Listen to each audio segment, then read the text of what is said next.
Assalamualaikum warahmatullahi wabarakatuh. Perkenalkan, nama saya Dian Maulana, NPM 2240501238, asal Fakultas Hukum. Di sini saya akan menyampaikan materi mengenai apa itu pengertian secara definisi, yaitu teks ulasan. Terus yang kedua yaitu ciri-ciri teks ulasan. Yang ketiga itu jenis-jenis teks ulasan itu bagaimana saja bentuknya. Terus yang keempat yaitu struktur teks ulasan itu gimana komponen dan penyusunnya. Terus dan bentuk-bentuk contoh teks ulasan berdasarkan ulasan yang ingin kita ulas sebagai produk-produk yang akan kita evaluasi dan memberikan saran pembangunan untuk penciptaan. Terima kasih. Secara pertama kita bahas yaitu definisi teks ulasan. Teks ulasan sama dengan kita review atau suatu karya dengan memberikan opsi penilaian dan opsi sebuah evaluasi dengan tujuan membangun sebuah penciptaan dengan unsur yang baik kepada pengarang, sehingga yang membuat suatu karya atau opsi tersebut bisa meningkatkan kualitas dan mutu dalam sebuah pembuatan karya. Teks ulasan juga dikenal dengan sebuah resensi. Kenapa dikenal dengan sebuah resensi? Sebuah suatu penilaian atau objek dengan memberikan evaluasi dan sebuah karangan itu, sehingga dengan memberikan masukan sehingga pengarang tersebut bisa memberikan kontribusinya ke depannya untuk bisa lebih baik. Yang kedua yang kita bahas yaitu ciri-ciri teks ulasan. Yang pertama, satu dikenal sebuah teks resensi, yaitu mengulas suatu karya atau objek suatu penilaian karya pada seseorang yang dibuat dengan memberikan masukan dan memberikan evaluasi dan saran saran untuk membangunkan ke pengarang tersebut.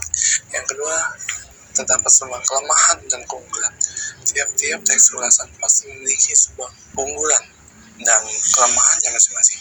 Dengan adanya dua keunggulan dan kelemahan tersebut, kita bisa memberikan kesimpulan dan memberikan evaluasi kepada pengarang atau pencipta dengan memberikan masukan dan saran pembangun untuk bisa memberikan penciptaan yang lebih baik lagi dan bisa memberikan kontribusi yang baik lagi ke depannya.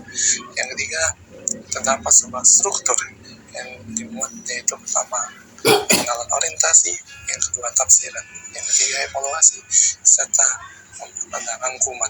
Orientasi yaitu memuat suatu judul atau identitas buku. Yang kedua tafsiran, sebuah ringkasan atau jalannya sebuah cerita yang terdapat di dalam sebuah sinopsis yang di dalam sebuah karya. Yang ketiga evaluasi, yaitu memberikan masukan dan saran dan kesimpulan kepada ciptanya dengan memberikan masukan dengan tujuan memberikan bangunan atau memberikan efisiensi dan dampak yang baik kepada pengarang untuk kedepannya bisa memberikan hasil karya yang lebih baik. Yang keempat ada rangkuman, yaitu sebuah ringkasan yang kita baca dari judul orientasi hingga akhir-akhir pada judul terakhir buku tersebut. Dengan diberikan sebuah ringkasan ini akan bisa memberikan teoritis yang makna dengan bisa memberikan kesimpulan seluruh. Materi selanjutnya yang akan saya sampaikan yaitu mengenai jenis teks ulasan. Yang pertama yaitu satu, teks ulasan deskripsi, di mana penulis menyampaikan atau menceritakan semua karangan-karangan secara menyeluruh, secara detail, dan disampaikan dengan secara singkat, padat, dan jelas, sehingga memberikan kesan-kesan yang baik kepada pembaca, sehingga pembaca tersebut bisa menganalisis sesuai dengan apa yang dibuat dengan pengarang atau pencipta suatu karya, dengan tujuan bisa memberikan implementasi sesuai dengan apa yang disampaikan dan sesuai dengan fakta dan sesuai dengan secara de jure dan de facto. Selanjutnya yang kedua itu tes ulasan informatif, di mana di sini penulis memberikan informasi yang betul-betul sesuai dengan keadaan yang nyata dan fakta, tanpa ada suatu karangan, tanpa suatu mengintimidasi suatu karya-karya lain, dengan tujuan bisa memberikan kesan terbaik kepada pembaca, sehingga pembaca bisa mengikuti alurnya sesuai dengan apa yang dikirimkan oleh pembuat suatu karya dengan opini yang jelas.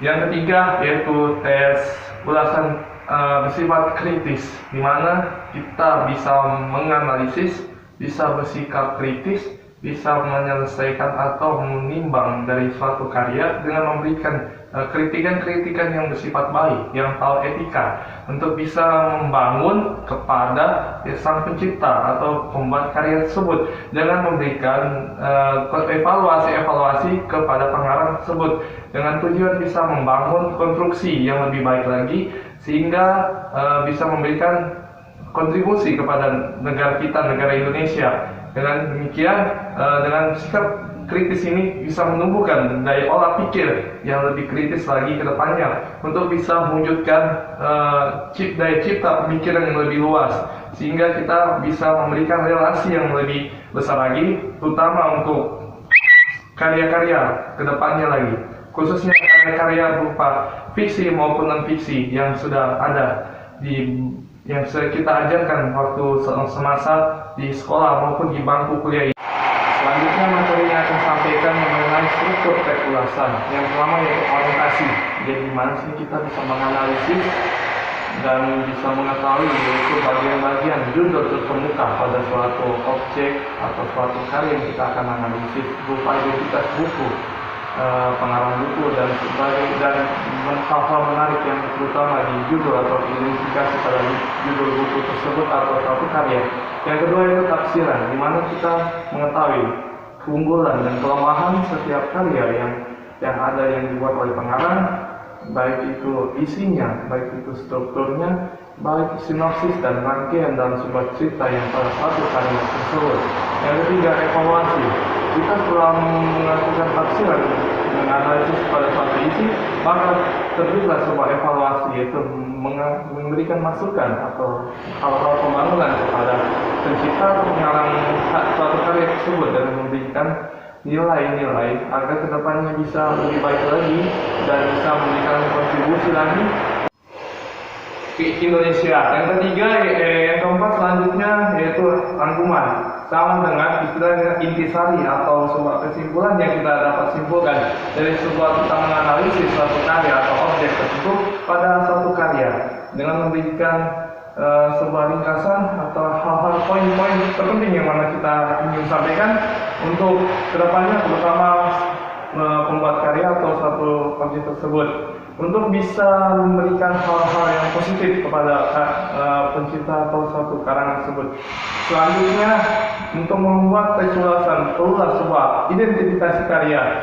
Yang kedua selanjutnya itu mencatat hal-hal yang ingin kita tulis dalam sebuah apa yang ingin kita mau analisis, dan apa yang mau kita ulas dan kita mau kupas untuk bisa memberikan hal-hal yang baik. Selanjutnya, setelah melakukan identifikasi, yang ketiga kita bisa memberikan evaluasi, dan maknanya kita memberikan masukan dan saran kepada yang membuat karya atau suatu objek tersebut.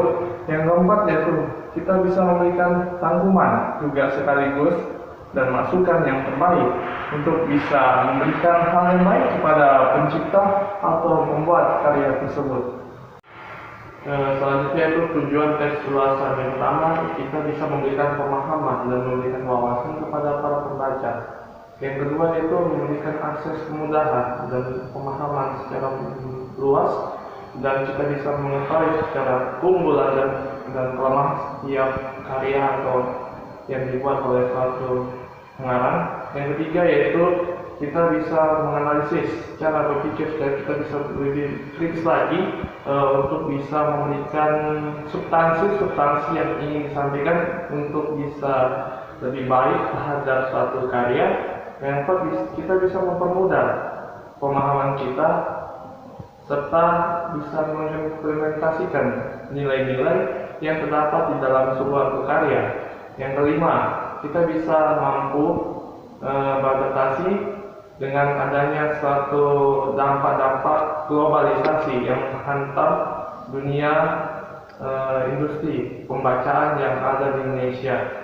Yang keenam yaitu kita mampu memberikan evaluasi atau penilaian satu karya yang mungkin yang perlu diperbaiki dan perlu kita tingkatkan lagi, yang mana buruk kita bisa perbaiki lebih baik, yang agak sedikit kurang baik kita tingkatkan lagi sehingga memiliki nilai yang sangat tinggi dan bisa membuat dunia pembukuan kita berkecimpung yang lebih luas lagi. Sekian dan terima kasih. Mohon maaf bila ada kesalahan dalam penyampaian sebuah materi yang saya sampaikan. Semoga ilmu yang saya sampaikan bisa memberikan manfaat serta sekaligus bisa memberikan kontribusi yang terbaik bagi saya sendiri maupun untuk pada yang lain. Tutur kata dan mohon maaf. Billahi taufiq wal hidayah. Assalamualaikum warahmatullahi wabarakatuh.